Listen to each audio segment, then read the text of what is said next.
What if Baphomet was never a demon, but the reflection of Lucifer in another mirror?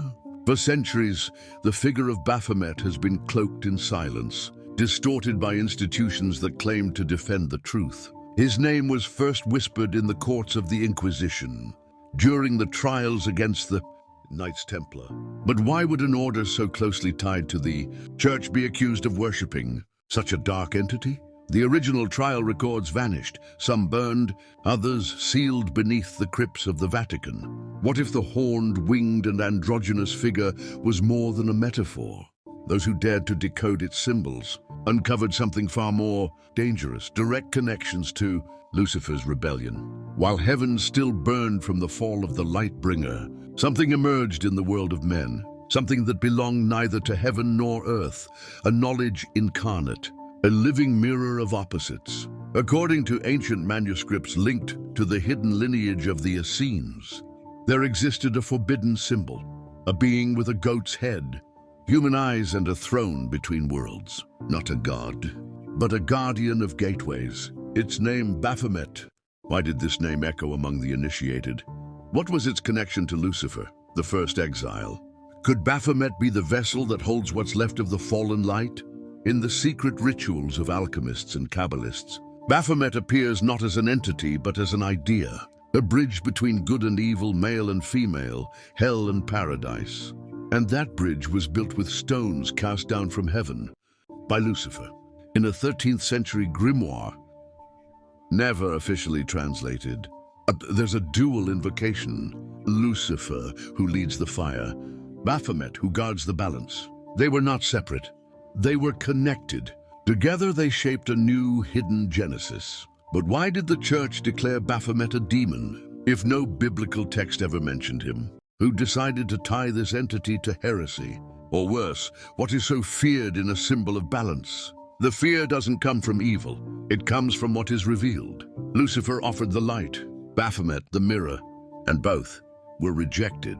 In restricted archives of the Vatican Library, referenced only by esoteric historians, there are reports that the early popes were aware of the existence of a celestial double of Lucifer, exiled not for rebellion, but for excessive balance. That double had another name, a sealed name, Baphometus. What does the fusion of two symbols rejected by God truly mean?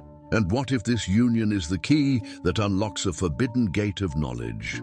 Clerics went mad trying to comprehend it. Kings vanished after speaking its name aloud. Secret societies enthroned it behind veils and blood. But a pact was sealed. A pact not between men and gods, but between the shadows that dwell within the gods themselves. And the question that still lingers: why was the origin of this pact erased from history? If Baphomet's name never appears in the Bible, why so much fear from those who helped shape it? What do you think about this? Share your thoughts in the comments. Why were men sworn to Christ burned alive? For worshipping something the Bible doesn't even mention? Year 1307. In complete silence, night monks are dragged through the alleys of Paris. They only scream when the flames reach their flesh, but not out of fear of death. It's for the secret dying with them. That secret had a name and a face carved in stone. A face with horns, wings, and eyes that pierced through the soul. A face the church named Baphomet. Why would the Vatican execute its own protectors? What did the Templars witness during the Crusades that made them question their faith? In the deserts of the Middle East, records describe the Templars encountering Gnostic sects and Sufi mystics. There they received teachings never spoken from Christian pulpits. There they heard a name whispered: Baphomet, Abu Fihamet, Baphomet, corrupted versions of an ancient entity, a guardian of cosmic balance, a being who said all evil is born from the denial of balance, and who revealed a sacred pact, the union of the Light-bringer and the keeper of hidden wisdom. What if Baphomet wasn't a god, but an ancestral code for spiritual liberation? What if the Templars didn't worship him, but invoked him as part of a greater rite? According to Inquisition records, the Templars were accused of spitting on the cross, denying Christ and worshipping a speaking goat's head. But that head was never found because it was never physical. It was symbolic. It was internal. A hidden text from the archives of the Priory of Sion states, Baphomet is not a being. It is the seal of union between Lucifer and knowledge. The church, realizing the danger, moved quickly. It did what it always does with what it cannot control. It burned it, manuscripts, symbols, and sowed terror. But one detail went unnoticed. The Templars did not fear death because they believed that dying for the secret meant being reborn with it. What does it mean to die for a name no one understands? And what if that name is the key to a truth that could free us from spiritual slavery? Among the fragments recovered by occultists centuries later, a blood-sealed sigil was found, inscribed with the phrase, Lucem tenebris conjuncta est, pactum aeternum, Baphomet testisse. Light is joined to darkness. The pact is eternal. Baphomet is witness. They knew from the beginning, burning the body does not destroy the symbol. The union between Lucifer and Baphomet wasn't created by the Templars. They merely remembered it. And now, it begins to awaken once again. But if this union is truly that ancient, where did it really begin? If Baphomet wasn't born with the Templars, where did this symbol come from, long before the cross ever existed? If this message moved you, like this video and help it reach more people, excellent. What if Baphomet is older than the Bible itself, and his name was written down before Moses was ever born, before Jerusalem, before the cross? Before Hebrew words echoed through the stones of Sinai, there were deserts, and within them legends. In the burning heart of Mesopotamia, archaeologists uncovered clay fragments with undeciphered inscriptions. They didn't speak of gods. They spoke of watchers, beings who did not interfere with the world, but observed it. And among those names, written in varying forms, one symbol kept appearing, BFMT. What if Baphomet is not a name, but an ancient code hidden by the very scribes of the sacred texts? What was discovered in the desert caves, and why was it never revealed to the world? In 1947, when the Dead Sea Scrolls were brought to light, what the public received was only the surface. Behind the restored scrolls were texts considered too heretical, even for the Apocrypha. Documents describing a being with an androgynous form, folded wings, goat-like feet, and a torch atop the head. Its name was concealed, but the description unmistakable. The one who watches the thrones and sustains the opposites. And in the same passage, another name whispered through the scorched scrolls, Hillel, the Shining One, the Hebrew Lucifer. Why do such ancient texts link the Lightbringer to a horned, balanced entity? What if this figure isn't a monster, but a reflection of forgotten knowledge? Chaldean records speak of rituals held under dark moons, where priests invoked the twin of the universe, the entity of perfect balance. According to Sumerian shamanic traditions, this being didn't choose between good or evil. It offered both as mirrors. And the only condition to unveil truth was simple: to see oneself completely. Balance for the ancients was not a virtue, it was a curse, because to see all is to lose all innocence. And that was the moment religions chose to rewrite the story. They created celestial heroes and infernal villains. They split everything into light and darkness, and they buried the symbol that united both. Baphomet was entombed beneath the sands of time, because remembering him meant remembering that even angels cast shadows. But he was never truly forgotten. Hermetic societies preserved copies of these scrolls, and within their darkest pages, a mysterious passage was found. The first pact was not sealed between man and God, but between the reflections of creation. Lucifer and Baphomet, two faces of the same mirror. That mirror was shattered, and since then, humanity has walked among the shards, never seeing its full reflection again. But the fragments still exist. And what if these fragments are part of something greater? A silent initiation into the true nature of reality. Why did all the ancient texts try to hide the mirror? And what really happens to those who dare to look into it? Subscribe. What comes next is even darker. And what if hell isn't beneath us, but inside the mirror you've been avoiding? They say the devil doesn't appear with horns or smoke, but as the thing you fear most within yourself. Among the most forbidden rituals of Renaissance occultism There's one that was never translated into Latin. Known only as speculum inversum, the inverted mirror, it doesn't summon demons, it reveals them. And the first one it reveals is you. What truth does Lucifer protect? And why can it only be accessed through the reflection of Baphomet? What if the mirror doesn't show the future, but what you lost the moment you were born? In grimoires long banned, like the Liber Nigre Lux, there are accounts of a ritual requiring a mirror anointed with blood, myrrh incense, and the simultaneous whisper of two names, Hillel and Baphometus. According to the text, anyone bold enough to perform the ritual will witness three versions of themselves. One, the one shaped by blind faith. Two, the one imprisoned by morality. Three, and the one long forgotten, made of the same essence as the exiled. The third is the danger, because it obeys no God and bows to no fear. It understands that good and evil are human languages, weak, attempts to define forces far beyond judgment. It is the inheritance of Lucifer and the seal of Baphomet. Is that why so many went mad after the ritual? What if absolute truth is unbearable to a limited mind? In the 15th century, the Order of the Black Dragon vanished after one of its members completed the full mirror ritual. The only surviving record said, "He looked too long," and the reflection looked back. Since then, secret societies like the Rosicrucians and Freemasons have guarded fragmented copies of the ritual, always with warnings. Never speak the two names aloud at the same time in front of a mirror, because it would open a threshold, not between worlds, but between consciousnesses. The portal Lucifer offers is not physical, it is symbolic. An invitation to abandon the comfort of illusion and embrace the chaos of freedom. And Baphomet, as the purest reflection, stands as the guardian of that threshold, not to stop entry, but to ensure that only those willing to die symbolically may pass through.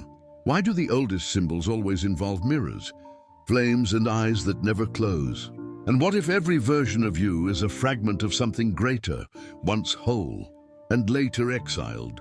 Perhaps the mirror was never just an object, but the altar where the pact between light and wisdom was sealed.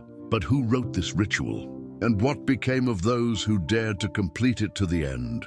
And what if true hell isn't punishment, but a revelation no one is prepared to survive? Share this with someone who needs to see what was hidden.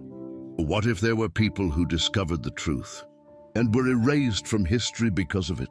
In the 16th century, a group quietly emerged from the shadows of Florence. They didn't preach religion. They didn't seek power. They sought vision. They called themselves the initiates of the flame. They claimed truth wasn't in the scriptures, but between the lines, and that the flame of Lucifer was the torch that lit the mirror of Baphomet. Who were these initiates? And why did their names vanish from historical records? What does it mean to see the world as the gods do? Without veils, without filters, without illusion? The initiates followed the full speculum inversum ritual.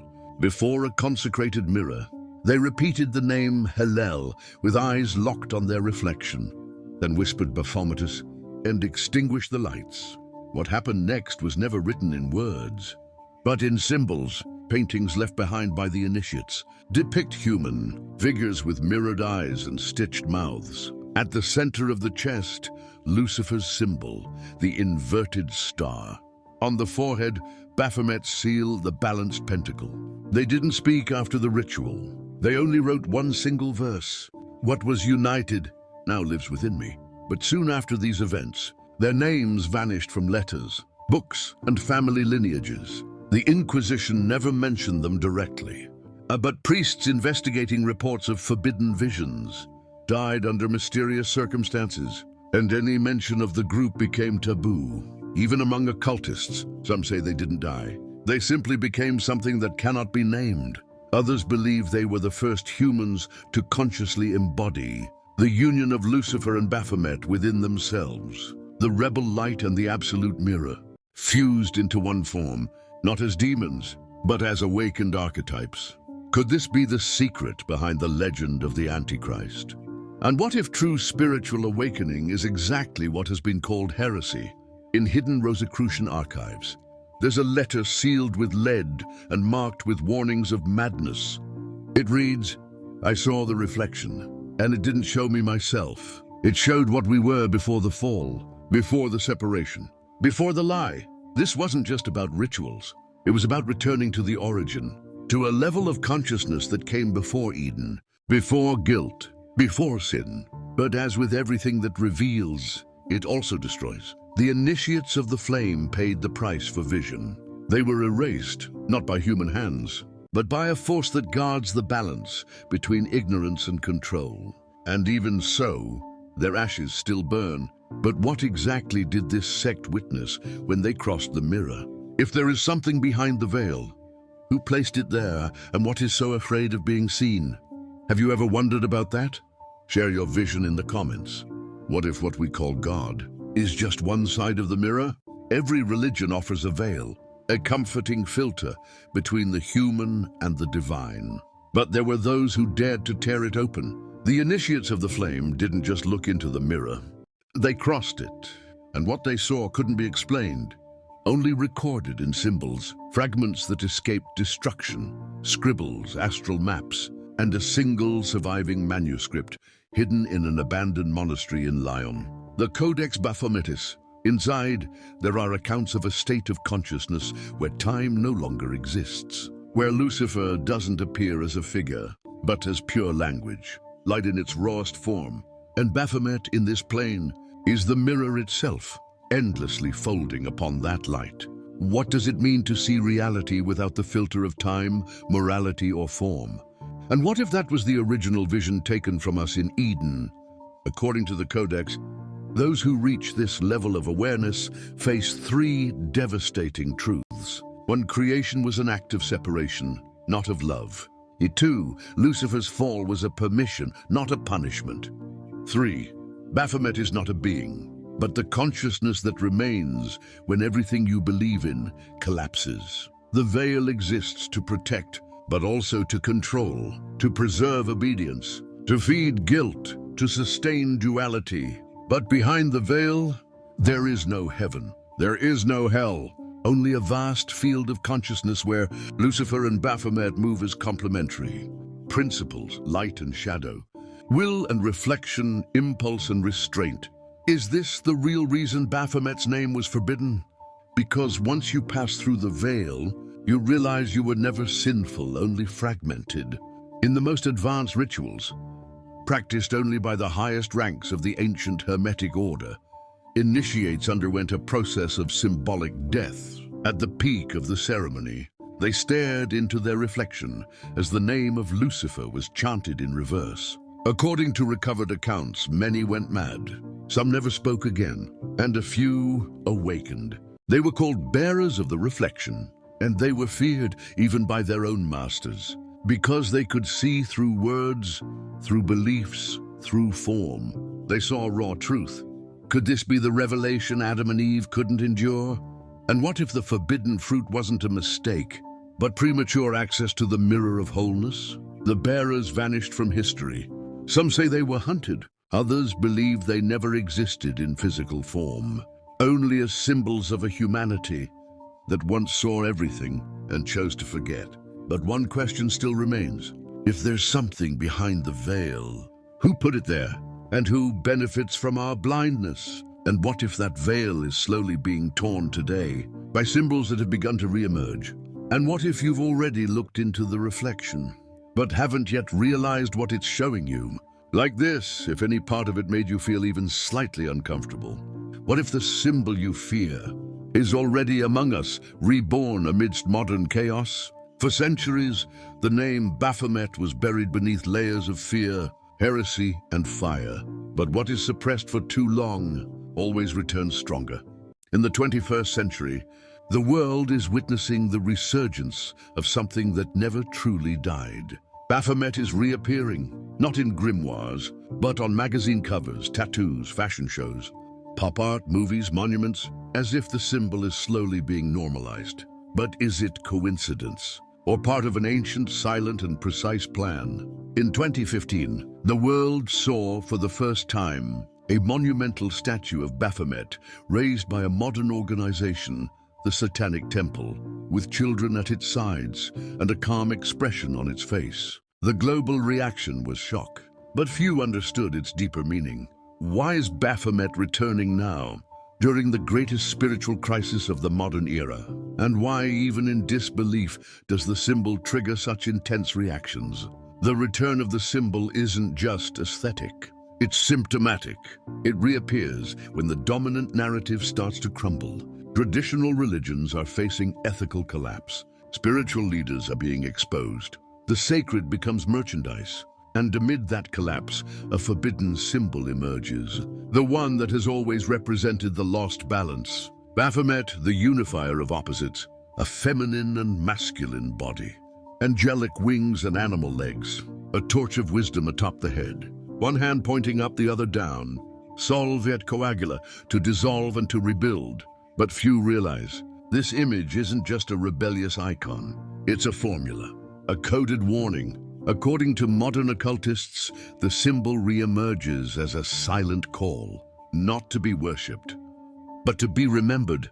Remember that Lucifer, the light, and Baphomet, the mirror, still await the awakening of those who carry the spark of dormant consciousness. Is that the real reason for the fury against the symbol? Because it activates something ancient, something religion can no longer suppress? Conspiracy theories arise. Documents suggest that the mass return of Baphomet is tied to an old occult prophecy. The age of the full reflection, a time when humanity stops seeing itself as a victim and starts to understand itself as co-creator of the universe, and where Lucifer is no longer seen as the enemy, but as the bearer of fire, reigniting what was once lost. Behind the scenes of entertainment, public figures display the symbol, subtly or boldly. But is it worship or symbolic initiation?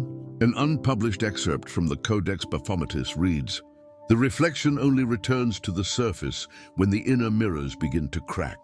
The symbol is reborn when the veil tears from within." Maybe it's not Baphomet who is returning. Maybe it's us, waking up to something that was always here. But if this awakening is real, what happens to those who reject the reflection until the end? What if the true danger isn't the symbol, but what it's been trying to show us for centuries? Subscribe. The truth doesn't end here. What if true hell is the refusal to fully see yourself? Not everyone can handle the truth. Not everyone can face the reflection. For many, the symbol of Baphomet is disturbing, not because of what it shows, but because of what it exposes. It shatters the illusion of an external evil and reveals that chaos was always within. What happens to those who reject the mirror? And what if the denial runs so deep it leads to the fragmentation of the soul? In advanced occultism, there's a dark term for this state, the inner fracture. It occurs when someone confronts the full reflection, but violently denies it. In doing so, something breaks. The soul splits between the image it reveals and the one it tries to hide. It's the collapse of spiritual identity. Esoteric sects from the 19th century documented initiates who went mad after attempting forced symbolic integration. Their minds rejected the union between Lucifer and Baphomet. They chose to live in denial and ended up trapped in fragmented realities. One of the most unsettling accounts comes from the Diary of the Brotherhood of the Black Cross. He looked into the mirror and saw not the demon, but his own face split in three. One begged for forgiveness, one spat with rage, the third just smiled. This triple division marks the final stage of rejection.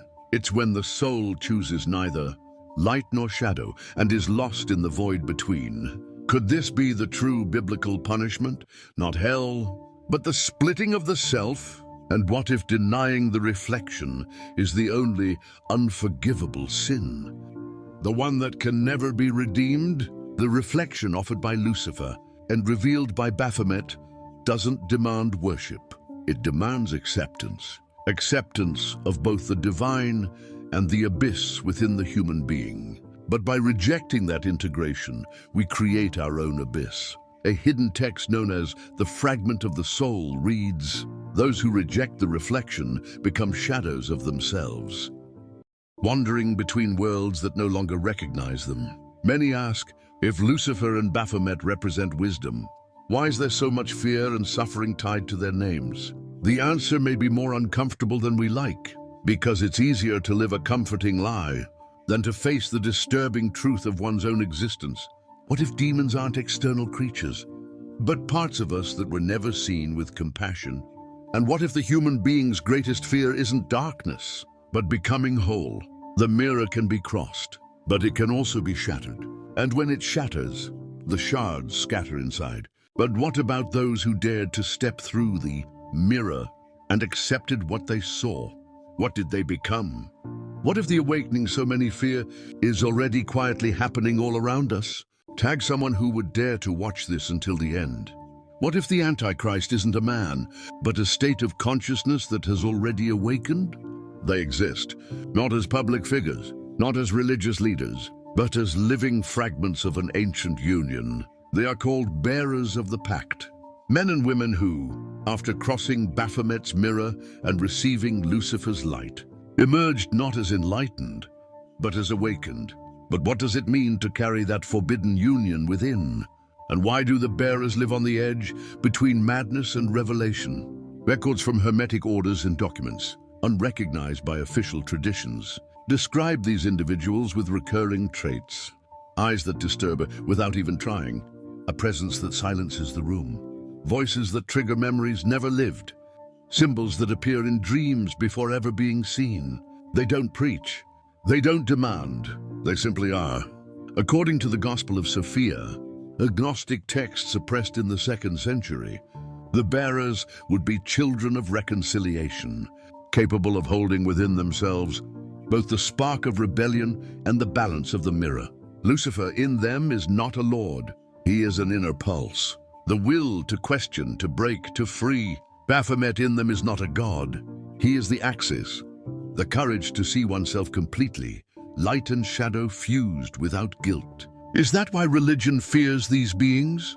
Because they don't need temples, dogmas, or promises. In secret rituals of the ancient Brotherhood of Midian, there's a stage known as the reunification of fire and mirror. Those who reach it experience the final collapse of duality. They no longer see God above or the devil below. They see everything within. And from that moment on, they become bearers. A torn manuscript from the Forgotten Order reads, "They don't pray. They remember. They don't follow. They uphold, because in their bodies, the pact is not a metaphor. It is flesh." These bearers become living channels, where the ancient union, banned, burned, slandered, can finally breathe again. But their presence disturbs. They carry the living contradiction, that we were misled about what is light and what is darkness. What if the Messiah they're waiting for isn't a savior but a reflection? And what if the bearers are already preparing for the return of the complete pact? And maybe when you crossed paths with one of them, you felt something strange, an unease without explanation, a sudden warmth, or the sense that they knew something about you that even you didn't know. But what if this isn't legend? What if the final return of the pact is about to unfold on a global scale? What if everything that was once divided is now coming back together before our very eyes? If this unsettled you, that was the point. Drop your thoughts in the comments. What if the entire story of the fall was a lie to keep you from rising? From the very beginning, they told us Lucifer was the enemy, that Baphomet was a satanic invention. But what if these figures were never opposites? What if they were never truly separated? What if it was all a staged battle, light versus dark, heaven versus hell, salvation versus damnation? And what if at the center of it all, there was only one being, split for convenience? In the lost texts of the gnosis of fire and reflection, there's a final revelation. Lucifer is the spark, Baphomet is the mirror, but both emerge from the same source, the primordial consciousness, older than any religion. Light without a mirror blinds. A mirror without light is empty. But when both merge, something happens. Truth stops being belief and becomes presence. The symbol of Baphomet, with the torch between the horns, was always a visual representation of Lucifer's awakening, consciousness within the human being. And that is dangerous, because empowerment threatens systems that survive on submission. What if Lucifer's fall was actually humanity's fall into illusion? And what if the return of the symbol is the final call to reverse that fall? A passage from the Codex Baphometis, sealed in blood, reads, Hillel and Baphometus, two faces of one being, the bearer and the mirror, the voice and the truth. Together they do not create a new God. They create a new human, and that humanity awakened, once fractured but now whole, represents the true return the prophecies spoke of. Not the return of a savior, but the return of a consciousness, capable of holding both light and darkness, without being destroyed. The final pact doesn't happen in heaven, nor in hell. It happens within, in the exact moment you realize all division was theater, and the stage was your own mind. Maybe that's why the church fears the symbol so deeply, because it doesn't demand faith, it demands courage. The courage to look inward and see that the demon that haunts you is the part of yourself you never wanted to face. And the angel who saves is the part you imprisoned out of fear of your own freedom. What if redemption is the reunion of what was shattered? What if the real sin was forgetting who you were before guilt existed? Right now, thousands are awakening.